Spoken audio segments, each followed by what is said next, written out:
It's a story you'll see only here on Western Mass News on the eve of the 7th anniversary of the deadly Sandy Hook Elementary School shooting in Newtown, Connecticut.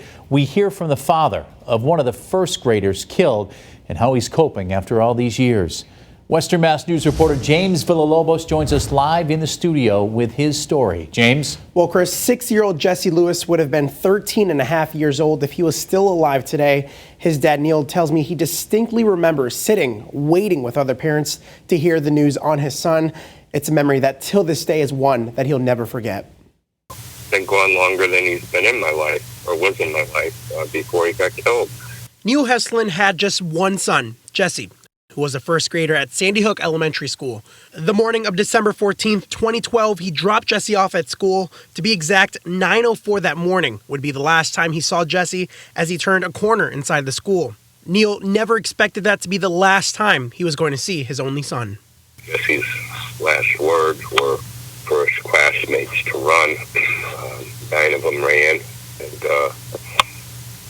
were able to escape and are here today to celebrate Christmas. Jesse would later be found feet away from his teacher, Vicky Soto. This time, 7 years ago, I was sitting in the firehouse in Sandy Hook, waiting to see where Jesse was, or at that point, I kind of knew he wasn't coming home.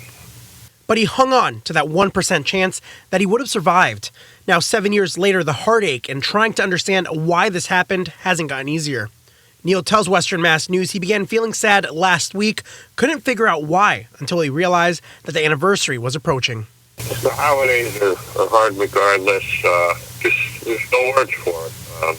And the week before and the week after till Christmas are extremely difficult, very heavy-hearted. And when mass shootings continue to happen, the healing becomes harder. It's difficult when I hear about it happening in schools or in a shopping mall, church, place of worship. It opens the wounds up that I had. While many in the community want to put the tragedy behind, I don't think anybody ever forgets about what happened.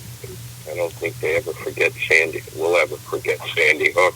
And just before Christmas, it was a time when it was supposed to be happy and joyful, and they were just babies that were brutally murdered.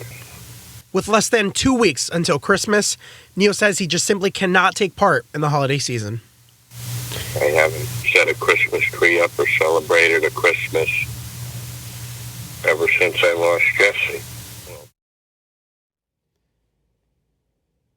And Neil tells me that the last time that he did have a Christmas tree was for the first 5 years after the massacre. But the reason being is that it was the same tree that he and Jesse had put up together. James Villalobos, Western Mass News.